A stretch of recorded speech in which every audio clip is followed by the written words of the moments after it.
شکر تو اسی مولا کا ہے جس نے سارے مقامات ہم کو عنایت فرمائے. اور جب حضور کا موقع آیا تو اللہ تعالیٰ نے حضور سے خطاب کر کے کہا وَقُلِ الْحَمْدُ لِلَّهِ الَّذِي لَمْ يَتَّخِذْ وَلَدًا. اے نبی الحمدللہ کہیے، الحمدللہ کہیے. کیوں؟ حضور اکرم صلی اللہ علیہ وسلم کو حکم دے کر پوری امت کو حکم دے دیا اللہ تعالیٰ نے الحمدللہ کہا کرو.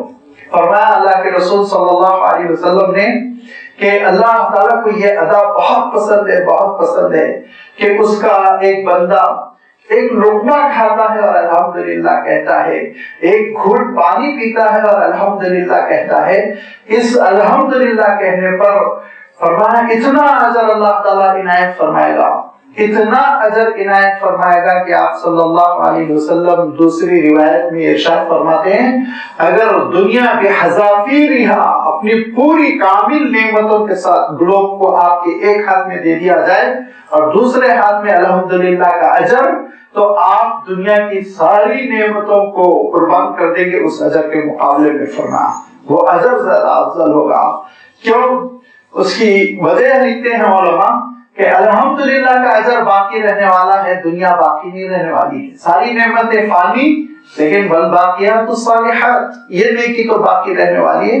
لہذا فرمایا الحمدللہ کا اجر تو بہت ہی بڑا اجر ہے، اس کا بندہ اندازہ نہیں کر سکتا. یہ الحمدللہ جیسے میں نے عرض کیا کہ یہ اللہ تعالیٰ کی ایک عبادت ہے، اس کا شکر ہے، اس کا ایک ذکر ہے. لہذا ہم کو کوشش کرنی چاہیے کہ جتنی اللہ تعالیٰ کی نعمتیں ملی ان نعمتوں کے ملنے پر ہم ضرور الحمدللہ کہیں. پانی پی لینے کے بعد، کھانا کھا لینے کے بعد، کوئی اچھی خبر مل جائے، کوئی اچھی چیز حاصل ہو جائے، اس پر ہم الحمدللہ کہتے ہیں. قرآن پاک کا یہ وہ کلمہ ہے جو بڑا بابرکت ہے اور اس سے بڑے اضافے.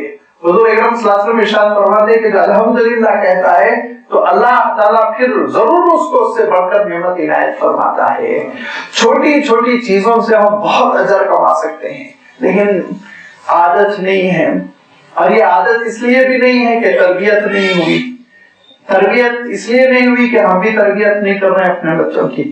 اگر ہم اپنے بچوں کی تربیت کریں یہ ساری چیزوں کی قرآنی الفاظ پر ان کو پروان چڑھائیں تو انشاءاللہ ہمارے اندر بھی عادت پیدا ہوگی، ہمارے بچے بھی اس پہ پروان چڑھیں گے اور بغیر کسی خرچے کے، بغیر کسی توانائی کے لگائے ہوئے، بغیر کسی محنت کے اجر ملتا چلا جا رہا ہے. سوچیے آپ، رحمتوں کے دروازے کھلتے چلے جا رہے ہیں.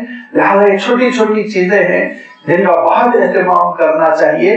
فرمایا کہ الحمدللہ ساری تعریف اور شکر اسی ذات کے لیے سزاوار ہے. الذی لہو ما فی السماوات و ما فی الارض، جس کے لیے جو کچھ ہے آسمانوں میں وہ اور جو کچھ ہے زمین میں سب اسی کا ہے، وہی مالک حقیقی ہے. لہذا وہ ہواؤں کا مالک ہے، وہ فضاؤں کا مالک ہے، وہ ستاروں کا مالک ہے، وہ سیاروں کا مالک ہے. چاند و سورج سب اس کی ملکیت میں ہے. زمین کا پانی، زمین کے معدنیات اور پیٹرول اور کھیتی باڑی، ہر چیز کا وہ مالک حقیقی ہے. تو لازمی بات ہے وہ مالک میری اور آپ کی زندگی کا سامان عطا کر رہا ہے تو فی نفسی ہی بھی اس کے اندر جمال ہے اور ہمارا اور آپ کا سب سے بڑا محسن ہے. تو اس کے لیے یہ الحمد ہو سکتا ہے، اس کے علاوہ کس کے لیے ہو سکتا ہے؟ سوچئے. لہذا فرمایا الحمدللہ الذی لہو ما فی السماوات و ما فی الارض، کہ سارا شکر، ساری تعریف، ساری حمد اسی اللہ تعالیٰ کے لیے زیبا ہے جس کا جو کچھ آسمانوں میں ہے وہ اسی کا ہے اور اسی کا ہے جو کچھ زمینوں میں ہے.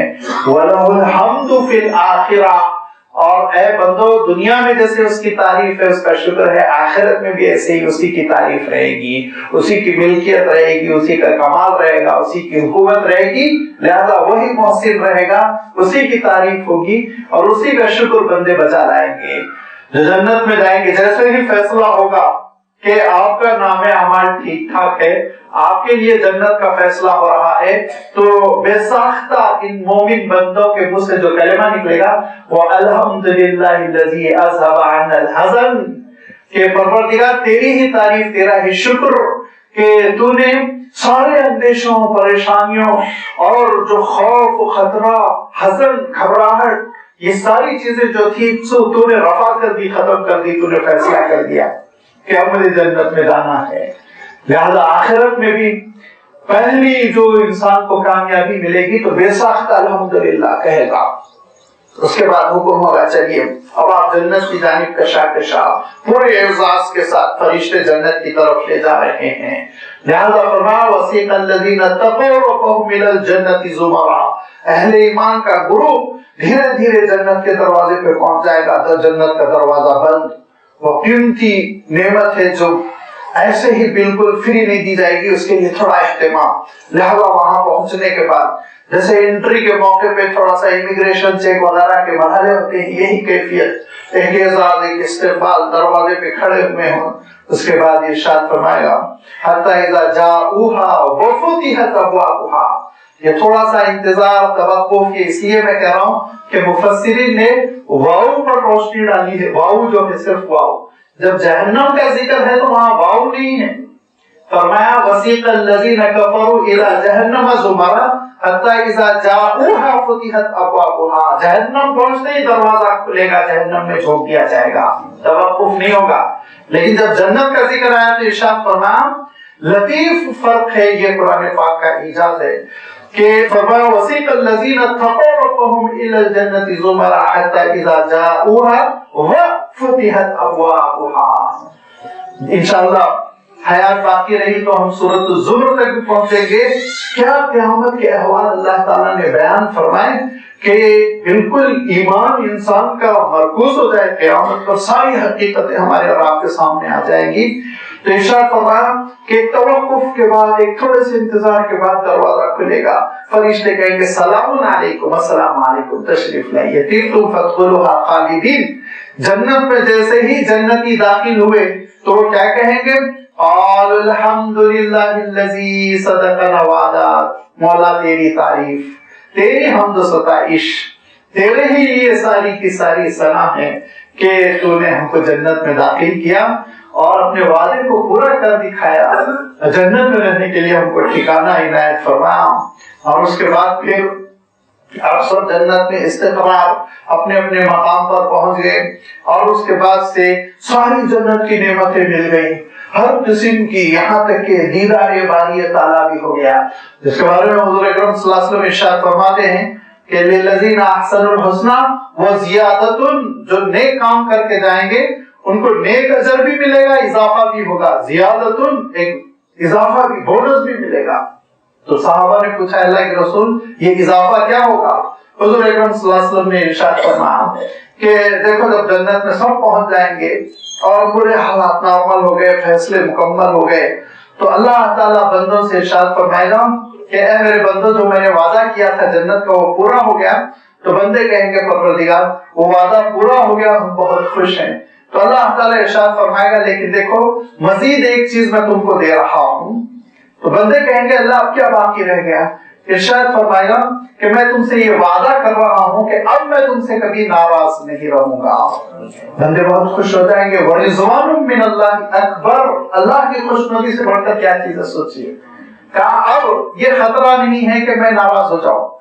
بندے خوش، کہا کہ ہوگی بات، جی مولا ہر چیز مل گئی. کہا نہیں، ابھی اور ایک تیسری چیز باقی ہے. جنت بھی مل گئی، میری خوشنودی بھی مل گئی، لیکن جس حبیب کے لیے، جس محبوب کے لیے بن دیکھے تو وہ اپنی پیشانی رگڑا کرتے تھے، اب اس کا دیدار کر لو. لہذا بندے اللہ تعالیٰ کے نور کو دیکھیں گے.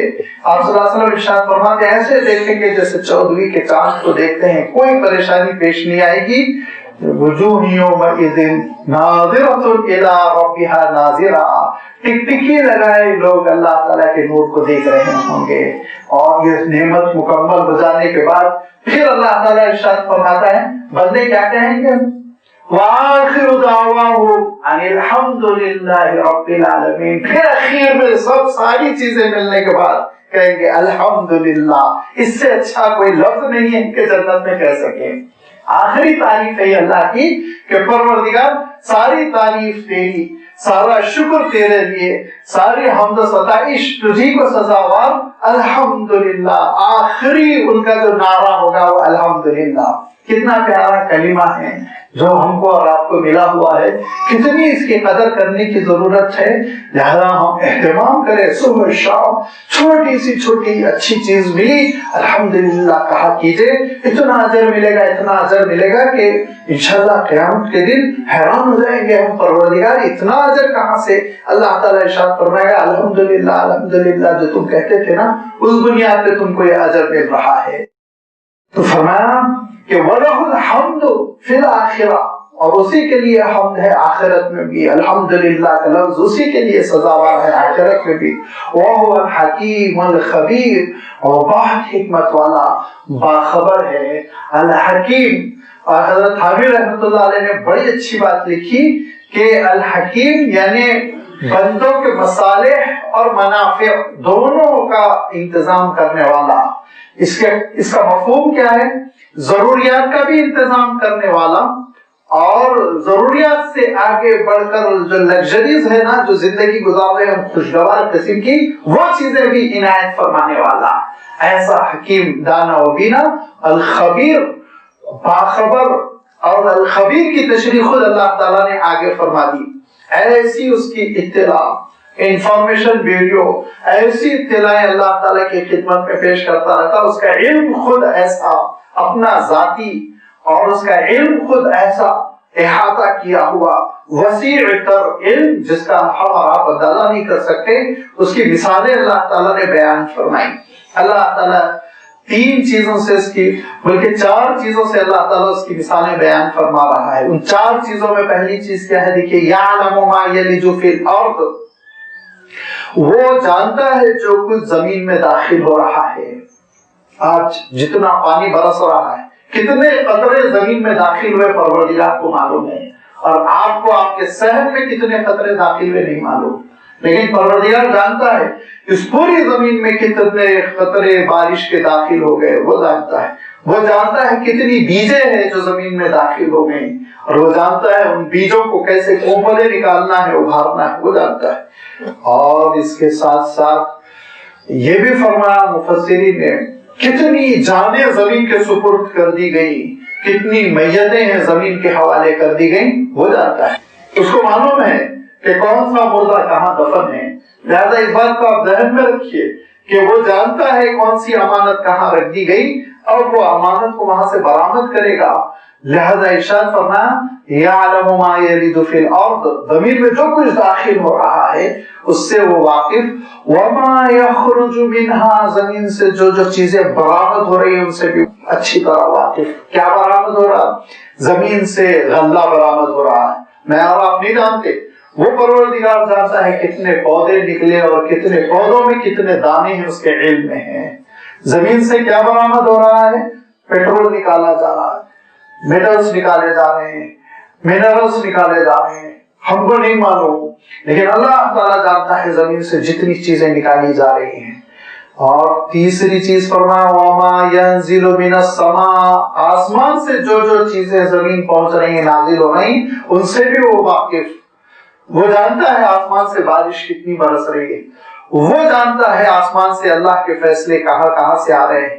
جو چیزیں اوپر سے آ رہی ہیں پروردگار ان سے بھی واقف. اور اس کے برعکس وما يعرج فيها، جو چیزیں آسمان کی طرف چڑھ کر جا رہی ہیں، جو فرشتے ہیں روزانہ آسمان کی طرف اللہ کے فیصلے اور بندوں کے اعمال لے کر جا رہے ہیں، جو دعائیں ہیں بندے کر رہے ہیں اور عرش کی طرف وہ اٹھتی جا رہی ہیں، یہ ساری چیزوں سے اللہ تعالیٰ واقف ہے. لہذا آپ اندازہ کیجئے کہ اس کا علم کتنا جامع ہے، کتنا محیط ہے، کتنا کامل ہے، کہ جو زمین میں جا رہا ہے اس سے واقف، جو زمین سے نکل رہا ہے اس سے واقف، جو آسمان سے اتر رہا ہے اس سے واقف، جو آسمان پر چڑھ رہا ہے اس سے واقف. کون سی چیز رہ گئی اس کے علم سے؟ اور اس کے ساتھ ساتھ وہ الرحیم الغفور، بڑا مہربان، بہت بخشنے والا، بڑا کرم فرما، بڑا داتا. اور اسی کا یہ مغفرت کا نظام ہے، معاف کرنے کا نظام ہے، جس کی وجہ سے گناہ کرنے والے بندوں کو گناہ کرتے وقت وہ تباہ نہیں کرتا، اور یہی اس کی مغفرت کی سنت اور اس کا طریقہ کار ہے جس کی وجہ سے مکے کے لوگوں کو بھی موقع ملا ہوا ہے۔ حضور اکرم صلی اللہ علیہ وسلم دین حق پیش فرما رہے ہیں، حضور اکرم صلی اللہ علیہ وسلم سمجھا رہے ہیں، آخرت کی حقیقتوں کو بتلا رہے ہیں، اور یہ لوگ دل لگی کر رہے ہیں۔ وقال الذين كفروا لا تأتينا الساعة، کہا اہل کفر نے قیامت آنے والی نہیں ہے۔ کس بنیاد پہ فیصلہ کر لیا تم نے؟ جب تم کو معلوم ہے تمہاری موت آنے والی ہے اور تمہاری اپنی شخصی قیامت آنے والی ہے، تو اجتماعی قیامت کا تم کیوں انکار کرتے ہو؟ لہذا پہلی بات تو اللہ تعالیٰ نے یہ ارشاد فرمائی کہ اے نبی کہیے قل بلا وربی لتأتینکم عالم الغیب، میرا وہ رب جو عالم غیب ہے اس کی قسم کھا کے کہتا ہوں کہ قیامت آئے گی۔ تین مقامات ہے جہاں پہ اللہ تعالیٰ نے حضور اکرم صلی اللہ علیہ وسلم کو اپنی قسم کھانے کی تاکید کی۔ قرآن پاک میں وہ تینوں مقامات قیامت سے متعلق ہے۔ ربی دوسرے مقام پہ ارشاد فرمایا قسم کھا کے نبی کہیے قیامت آ کر رہے گی۔ تو جہاں بھی اللہ تعالیٰ نے اپنی قسم کھانے کا حکم دیا وہ قیامت ہی کے لیے ہے۔ ارشاد فرمایا قل بلا وربی، میرے رب کی قسم، کون رب؟ عالم الغیبی، غیب کی ساری چیزوں سے جو واقف ہے۔ میں نہیں جانتا ہوں میرا کل کیا ہوگا، میں نہیں جانتا میری پیٹھ کے پیچھے کیا ہو رہا ہے، لیکن پروردگار جانتا ہے میرا کل کیا ہے۔ اس کے لیے کل فیوچر نہیں ہے، ایک حقیقت کے سامنے۔ لہذا ارشاد فرمایا کہ جو غیب سے اسی طرح واقف ہے جس طرح مشاہدے سے ایک انسان واقف ہوتا ہے، لہذا عالم الغیبی، اس عالم غیب کی قسم، اس رب کی قسم کہ قیامت آ کر رہے گی۔ اب قیامت کے سلسلے میں جو عقلی طور پر شبہ ہے وہ یہ کہ انسان مر جاتا ہے، انسان مرنے کے بعد بڑی تعداد تو ایسی ہے جو دفناتی ہے۔ اب ہمارے برادران وطن کا ایک امتیازی معاملہ ہے کہ وہ جلاتے ہیں، جلانے کے بعد پھر دریا میں بہاتے ہیں، اور دریا سمندر میں جا کے مل جاتا ہے۔ تو خاک اور راکھ کہاں گئی ذرا آپ سوچئے، سمندر کی تہہ میں بیٹھی ہوئی ہے، اور جن کی تدفین ہوئی، دفنایا گیا، وہ تو زمین میں مل گئے، مٹی میں ملے ہوئے ہیں، کیڑوں کے پیٹ میں ہیں، مٹی میں ملے ہوئے ہیں، لیکن ہے گئے کہیں نہیں۔ اب ضرورت کس بات کی ہوتی ہے؟ ضرورت اس بات کی ہوتی ہے کہ واقف ہو جمع کرنے کے لیے چیزیں کہاں ہیں۔ کتابیں میں نے تقسیم کر دی اور مجھے معلوم ہے کہ کن کے پاس کتابیں ہیں، لہذا ان سے میں نے جمع کر لیا، میرا کتب خانہ ٹھیک ٹھاک ہو گیا، ساری چیزیں پھر سیٹ ہو گئی۔ تو علم کی ضرورت ہوتی ہے، علم کی ضرورت ہوتی ہے اور قدرت کی ضرورت ہوتی ہے۔ یہاں اللہ تعالیٰ نے علم ہی کا تذکرہ فرمایا، لا یعزب عنہ مثقال ذرۃ فی السماوات ولا فی الارض، پروردگار کی نگاہوں سے پوشیدہ نہیں، اوجھل نہیں، مثقال ذرۃ، ذرے کے برابر، ایٹم کے برابر کوئی چیز آسمانوں میں نہ زمین میں، ولا اصغر من ذلک ولا اکبر، نہ اس سے بڑی نہ اس سے چھوٹی، اس سے بڑی چیز بھی اللہ تعالیٰ سے پوشیدہ نہیں، اس سے چھوٹی چیز بھی اللہ تعالیٰ سے پوشیدہ نہیں۔ ساری چیزیں اللہ تعالیٰ کی نہ صرف یہ کہ نگاہوں میں ہے، اس کے علم میں ہے، اللہ کی کتاب بھی مبین، بلکہ ان ساری چیزوں کا ریکارڈ بھی لوح محفوظ میں ہے، ایک کھلی ہوئی کتاب میں ہے۔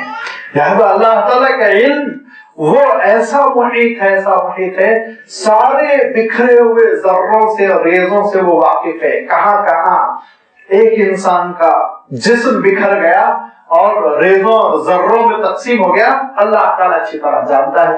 جب جانتا ہے تو ان کو جمع کرنے کی قدرت کے سلسلے میں اللہ تعالیٰ نے دوسری جگہ ارشاد فرمایا، اتنی بڑی کائنات، اتنی بڑی کائنات، جس کائنات کو آج تک انسان کی دوربین نہیں دیکھ سکی، اس کی آخری منزل کو، اس کے اینڈ کو، اس کی انتہا کو، آج تک بڑے بڑے ٹیلیسکوپ بھیج دیے گئے اسپیس میں، بڑے بڑے ٹیلیسکوپ، آپ اندازہ نہیں لگا سکتے کہ بلینز آف ڈالر خرچ کر کے بڑے بڑے ٹیلیسکوپ ہے جو فضا میں چلے گئے ہیں، اسپیس میں جا کر کائنات کا انتہا ختم کہاں ہے، اینڈ کہاں ہے، اس کی تصویر لانا چاہیں، آج تک نہیں لا سکے، آج تک نہیں لا سکے، مجبور ہے۔ لہذا اتنی بڑی کائنات کو پیدا کرنے والا انسان کو دوبارہ جمع کرنے پہ قادر نہیں ہے۔ ذرا سوچو، یہ ارشاد فرما اس کی قدرت کے لیے بہت چھوٹی سی بات ہے کہ انسان کو دوبارہ اس کے پتلے کو جمع کر دے، کھڑا کر دے۔ لہذا قیامت کے سلسلے میں جو دو عقلی شبہات تھے منکرین کو اور بالخصوص مشرکین مکہ کو، وہ انتہائی کم علمی کم عقلی کی دلیل تھی۔ لہذا اس وقت کا انسان سمجھ رہا تھا میں عقل کی اونچی معراج پر ہوں، اونچے معیار پر ہوں اور میرے اعتراضات بڑی حقیقت رکھتے ہیں، لیکن آج کی سائنس بتا رہی تھی کہ وہ بچکانہ باتیں ہیں جو کر رہا ہے، بچوں جیسی باتیں وہ کر رہا تھا۔ لہذا فرمایا اللہ تعالیٰ نے کہ دونوں چیزیں، اس کا علم کا عالم یہ ہے کہ سارے ذروں سے وہ واقف ہے، کوئی چیز پوشیدہ نہیں اس سے، اور قدرت کا تذکرہ دوسرے مقام پہ ارشاد فرما۔ لہذا ارشاد فرما دیکھو قیامت ہونے والی ہے، عقلی طور پر یہ اس کا ثبوت اتنا بین ہے، اتنا بین ہے جتنا کہ خود تمہارا اپنا ثبوت، اور یہ قیامت کیوں ہے اس پہ بھی روشنی ڈال دی اللہ تعالیٰ نے، لیکن بڑے پیارے انداز میں کہ فرمایا لیجزی الذین آمنوا وعملوا الصالحات، دیکھو تاکہ جو میرے بندے ایمان قبول کر رہے ہیں نا، میں نے ان کو اختیار دیا تھا چاہے تو کافر بنو چاہے تو مومن بنو، تو جنہوں نے ایمان قبول کیا وعملوا الصالحات، نیکیوں پر وہ عمل کرتے رہے، میرے فرما بردار بنے، تو ان کو مجھے جزا بھی تو دینا ہے، ان کو اجر بھی تو دینا ہے، ان کو ثواب بھی تو دینا ہے، ان کا اعزاز بھی تو کرنا ہے جو دنیا میں قربانی دے کر میری بات مان رہے ہیں۔ فرمایا ان کے لیے کیا ہے، اولئک لہم مغفرۃ ورزق کریم، ان کے لیے نہ صرف یہ کہ چھوٹی موٹی لغزشوں کی مغفرت ہے، معافی ہوگی ان کی چھوٹے موٹے گناہوں کی، بلکہ ورزق کریم، اللہ تعالیٰ کی جانب سے بہت ہی عمدہ بخشش ہوگی۔ رزق کا ترجمہ بخشش، عنایت، اللہ تعالیٰ کی جانب سے عنایتیں ہوں گی، کریم بڑی عمدہ نوبل قسم کی اعلیٰ قسم کی عنایتیں ہوں گی۔ انعام کو اللہ تعالیٰ نے ایسا پوشیدہ کر دیا، اس کے اوپر ایسا خوبصورت پردہ ڈال دیا کہ بندوں کے اندر اشتیاق پیدا ہو جائے، رزق کریم، بڑی اعلیٰ قسم کی عمدہ قسم کی نعمتیں اور عنایتیں ہوں گی جو پروردگار کی جانب سے ملیں گی۔ لہذا آپ یہاں دیکھیے کہ دو چیزیں اللہ تعالیٰ نے ارشاد فرمائی، مغفرۃ، خطا ہو جاتی ہے، کوتاہی ہو جاتی ہے، غلطی تو ہو ہی جاتی ہے، لہذا فرمایا ان ساری خطاؤں پہ پردہ ڈالے گا وہ، ایک دوسرے رزق کریم، اور جنت اور جنت کی وہ اعلیٰ نعمتیں جو قرآن پاک میں بیان کی گئی ہیں، جس کا تذکرہ حضور اکرم صلی اللہ علیہ وسلم نے اپنے ارشادات میں فرمایا، لازمی بات ہے اس کا احاطہ یہاں اس وقت ممکن نہیں، یہ سب رزق کریم میں آ گیا۔ یہ اللہ تعالیٰ ان ایمان والے بندوں کو عنایت فرمائے گا جو عمل صالح پر کاربند رہے۔ اس کے بعد ارشاد فرمایا اس کے برعکس، دیکھیے یہ نہیں فرمایا اللہ تعالیٰ نے قیامت اس لیے برپا ہوگی تاکہ مجرموں کو سزا دی جائے، نہیں، قیامت اس لیے برپا ہوگی تاکہ اللہ کے نیک بندوں کا اعزاز ہو، لیکن ایٹومیٹیکلی جو نیک نہیں ہوں گے ان کا اعزاز نہیں ہوگا۔ آپ نے اعلان کیا کہ ایک مجلس منعقد ہوگی جس میں پاس ہونے والے کینڈیڈیٹس کو پرائز دیے جائیں گے، تو اس کے معنی لامحالہ فیل ہونے والوں کو ذلت، شرمندگی، لیکن مجلس آپ کیوں منعقد کر رہے ہیں؟ تاکہ پاس ہونے والوں کو اعزاز دیا جائے۔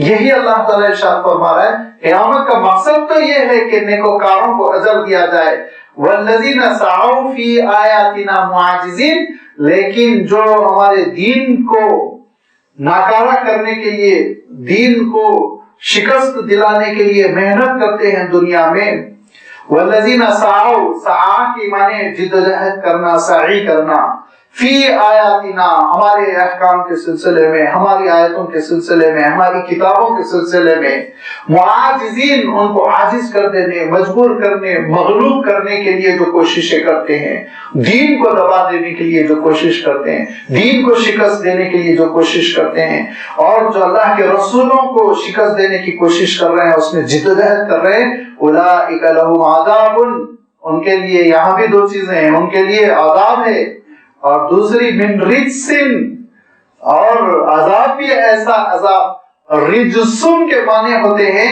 کہ بہت ہی سزا والی کیفیت، جس میں کہ تکلیف دہ قسم کا انداز ہو، ایسی سزا کے لیے رجسن کا لفظ استعمال کیا جاتا ہے۔ فرمایا لہم عذاب علیم من رجسن، بڑا تکلیف دہ قسم کا ان پر بہت ہی الم پہنچانے والا، غم پہنچانے والا ان کے لیے عذاب ہوگا۔ ادھر مغفرت ہے، رزق کریم ہے، ادھر عذاب ہے، رزق علیم ہے۔ ذرا آپ دیکھیے بالکل متبادل ارشاد فرمایا، عذاب بھی ہوگا، شرمندگی، رسوائی، تکلیف، پریشانی، الجھن، یہ ساری چیزیں ہوں گی جو اللہ تعالیٰ کے دین کو مغلوب کرنے کے لیے اور اللہ تعالیٰ کے دین کو دبا دینے کے لیے، اللہ تعالیٰ کے دین کو نہ پھیلنے دینے کی کوشش کرتے ہیں، ان کے لیے اللہ تعالیٰ یہ سزا عنایت فرما اور یہ سزا مقرر فرما دی۔ اور ارشاد فرمایا وَيَرَى الَّذِينَ أُوتُوا الْعِلْمَ الَّذِي أُنزِلَ إِلَيْكَ مِن رَّبِّكَ هُوَ الْحَقُّ، اور وہ لوگ جن کو علم ملا ہوا ہے، علم سے کام لیتے ہیں، اور وہ بھی علم اس بات کا کہ الَّذِي أُنزِلَ إِلَيْكَ مِن رَّبِّكَ، کہ پروردگار کی جانب سے جو چیز آپ پر نازل ہوئی اے نبی، اس کا علم ہے۔ جن کے پاس اللہ کی کتاب کا علم ہے، خلاصہ یہی، جو اللہ کی کتاب کا علم حاصل کرتے ہیں وہ جانتے ہیں هو الحق، آپ کے قیامت ایک حق ہے، ایک سچائی ہے۔ جو اللہ کی کتاب کے علم سے محروم ہیں ان کے دل میں آخرت کا یقین نہیں رہتا۔ اللہ تعالیٰ کی کتاب سے جب وابستگی ہوتی ہے، اس کو سیکھا جاتا ہے، اس کو جانا جاتا ہے اور اس کی معلومات کو اپنایا جاتا ہے، تو پھر یہ آخرت کی حقیقتیں بندے مومن کے سامنے کامل طریقے سے آ جاتی ہے، اور پھر وہ یہدی الی صراط العزیز الحمید، وہ اللہ تعالیٰ کے اس ذات کے جو غلبے والی ہے اور حمد و ستائش کے قابل ہے، اس کے راستے پہ وہ گامزن ہو جاتا ہے، آگے بڑھتا چلا جاتا ہے۔ اس کو اللہ تعالیٰ نے دوسرے انداز میں یہ بھی ارشاد فرمایا انما یخشی اللہ من عبادہ العلماء، جن کو یہ اللہ کی کتاب کا علم ملا ہوا ہے ان کے دلوں میں اللہ تعالیٰ کی خشیت ہوتی ہے، ان کے دلوں میں اللہ تعالیٰ کا خوف ہوتا ہے۔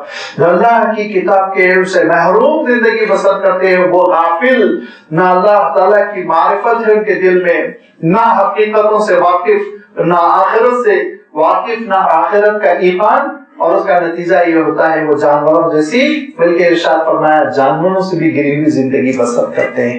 لہذا اللہ تعالیٰ کی کتاب سے وابستگی، اس کا علم حاصل کرنا یہ انتہائی ضروری ہے۔ حضور اکرم صلی اللہ علیہ وسلم ارشاد فرماتے تھے دیکھو انسان کی نفسیات ہے، سائیکالوجی ہے انسان کی، کہ دو چیزوں سے انسان کبھی بھی سیراب نہیں ہوتا، سیٹسفائی نہیں ہوتا کہ یہ ہو گیا، مکمل ہو گیا، چلو اب گھر بیٹھ جائے۔ فرمایا ایک تو دولت سے، جتنی دولت مل گئی اور کوشش دیکھ لیجیے آپ، اتنی دولت مل گئی چلو اب ہم گھر بیٹھ جائیں، اب تو ہم پوری زندگی خاموشی کے ساتھ کھاتے پیتے بسر کر سکتے ہیں، کوئی سوچتا ہے ایسا نہیں، جدوجہد کر رہا۔ لیکن فرمایا یہ اللہ کی خوشنودی کا راستہ نہیں ہے۔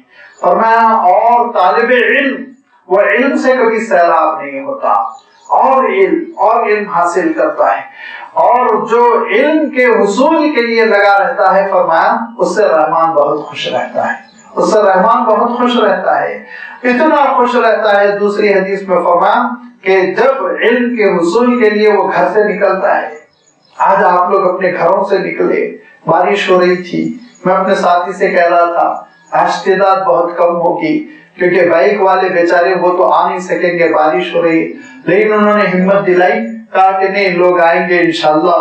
اور واقعہ یہ ہے کہ آپ لوگ سب تشریف لائے، اللہ تعالیٰ سارے بائک والوں کو ان کی بائک کار سے بدل دے تاکہ آئندہ بارش میں اطمینان کے ساتھ آ سکے۔ یہ علم کے لیے جو آپ نکلیں اللہ کی کتاب سیکھنے کے لیے، تو ذرا آپ حضور اکرم صلی اللہ علیہ وسلم کا ارشاد دیکھیے۔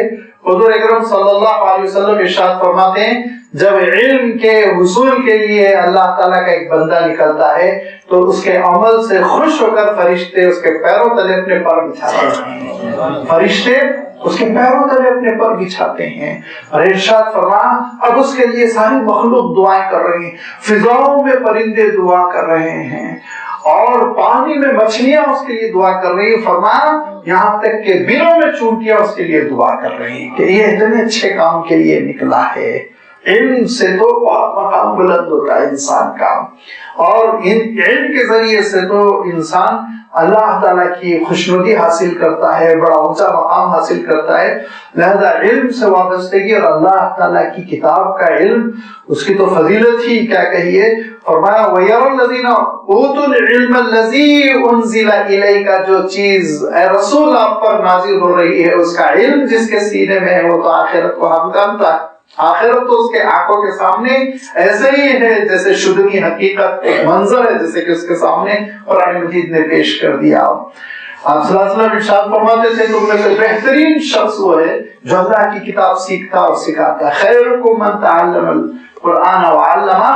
لہذا اللہ کی کتاب کا علم بڑی فضیلت کا حامل ہمارے سامنے ساری حقیقتوں کو رکھ دیتا ہے. اب یہ آیتوں کا نازل ہونا تھا کہ صحابہ حضور اکرم صلی اللہ علیہ وسلم کی خدمت میں لگ گئے. انہوں نے اپنی جوانیاں حضور اکرم صلی اللہ علیہ وسلم کی خدمت میں نچھاور کر دی. انہوں نے اپنا ادھیڑپن حضور اکرم صلی اللہ علیہ وسلم کی خدمت میں لگا دیا. انہوں نے اپنے بڑھاپے کو عذر نہیں سمجھا کہ بڑھاپے کی وجہ سے ہم گھر میں بیٹھے رہیں. حضور اکرم صلی اللہ علیہ وسلم کی خدمت میں آ کر بیٹھ گئے اور پھر اللہ کی کتاب سیکھتے چلے گئے. اور پھر اللہ تعالیٰ نے ان کو وہ مقام دیا جس مقام سے آپ واقف ہیں، جو ہم کو تاریخ بتاتی ہے کہ دنیا بھی ملی اور پھر آخرت میں تو اللہ تعالیٰ ان کو بہت اونچا مقام عنایت فرمائے گا. اب جن لوگوں نے اللہ تعالیٰ کی اس کتاب کے علم سے اعراض کیا، پہلو دہی کی، اس کو اوائڈ کرنے کی کوشش کی، تو ان کا کیا حشر ہوا. وقال الذین کفروا هل ندلکم علی رجل، کہا اہل کفر نے، کہا منکروں نے، هل ندلکم علی رجل، کیا ہم تم کو ایک ایسا شخص نہ بتلا دیں. کس کے بارے میں کہہ رہے ہیں؟ رجل، حضور اکرم صلی اللہ علیہ وسلم کے بارے میں کہہ رہے ہیں. کیا ہم تم کو ایک ایسا شخص نہ بتلا دیں یُنَبِّئُکُم، جو یہ تم کو کہتا ہے، تم کو یہ بتاتا ہے، اذا مزقتم کل ممزق، جبکہ تم پس جاؤ گے، بڑھ جاؤ گے، کٹ جاؤ گے، پھیل جاؤ گے. مزقہ کے معنی کاغذ وغیرہ پھاڑ کے ریزے ریزے کر دینا. تو تم پوری طرح کل ممزق، پوری طرح جب ریزے ریزے ہو جاؤ گے، بکھر جاؤ گے، انکم لفی خلق جدید، دوبارہ تم پیدا کر دیے جاؤ گے. یہ کیسی بات کر رہے ہیں محمد صلی اللہ علیہ وسلم؟ یہ کیسی بات، کیسا اعلان کر رہے ہیں، کیسا دعویٰ کر رہے ہیں؟ اور ان بدتمیزوں نے کہا افطرا علی اللہ کذبا، یا تو وہ نعوذ باللہ نعوذ باللہ. ان کا اعتراض یہ تھا، ان کا جملہ یہ تھا جو اللہ تعالیٰ نے بیان فرمایا. کیوں بیان فرمایا؟ اس لیے بیان فرمایا کہ ان کی ذہنیت یاد رکھو مرنے والی نہیں ہے. وہ ذہنیت کے لوگ قیامت تک پیدا ہوتے رہیں گے. لہذا انہوں نے کہا افطرا علی اللہ کذبا، اللہ کی جانب انہوں نے جھوٹ کی نسبت کی.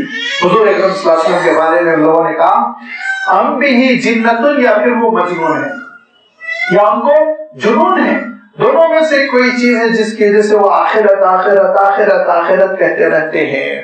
بل الذین لا یؤمنون بالآخرۃ، نبی آپ ان کو چھوڑیے جو آخرت پر ایمان نہیں رکھتا. فی العذاب، نہ صرف یہ کہ آخرت میں عذاب سے دوچار ہو جائے گا، والضلال البعید، بہت دور کی گمراہی میں وہ پڑا ہوا ہے. ضلال البعید کا دور کی گمراہی. میں اس کی تشریح آپ کی خدمت میں رکھتا ہوں ہمیشہ ضلال بعید سمجھنے کے لیے کہ آپ حیدرآباد میں ذرا راستہ بھٹکے ہوئے ہیں، چار مینار کا پتہ پوچھ رہے ہیں، تو یہ قریب کی گمراہی ہے. راستہ کوئی نہ کوئی چار مینار کا بتا دے گا، 2-4-8 لوگوں کے بعد ایک آدمی آپ کی رہنمائی کر دے گا. لیکن آپ ذرا یہ تصور کیجئے کہ ایک صاحب رشیا میں ماسکو میں پوچھ رہے چار مینار کہاں ہے، چار مینار کہاں ہے، تو اس کو کوئی بتائے گا. یہ دور گمراہ ہوئے، وہ بہت دور گمراہ ہوئے. میں حج کے لیے جب حاضر ہوا تھا تو مینا میں اپنے خیمے سے نکل گیا، چونکہ کچھ کام نہیں تھا تو ظہر بعد ذرا سا باہر کا منظر دیکھنے کے لیے سڑک پر کھڑا ہو گیا. تو ایک ضعیف سے بڑے موٹے تازے، بہت ضعیف، کم سے کم 80 سال کے، چلنا دوبر ہو رہا ان کو. وہ صاحب آ کے کہنے لگے کہ مجھے بتائیے مجھے کہاں جانا ہے، میرا پتہ کیا ہے، میں کہاں ٹھہرا ہوا ہوں، ذرا بتائیے آپ. تو میں نے کہا آپ کا کارڈ کہاں ہے، بیلٹ کہاں ہے، ذرا وہ بتائیے، کچھ اس سے اندازہ ہو نمبر خیمے وغیرہ کا. تو انہوں نے کہا نہیں، میں تو بخاری شاہ کی مسجد میں نماز پڑھنے کے لیے نکلا تھا. میں حیران ہو گیا کیونکہ وہاں اس طرح کی مسجدیں مینا میں نہیں، مسجد خیف ہے وغیرہ وغیرہ، بخاری شاہ کی مسجد. میں نے ان سے پوچھا اچھا آپ یہ بتائیے آپ کس شہر میں ہیں، آپ کس شہر میں؟ تو کہہ رہے میں لاہور میں ہوں.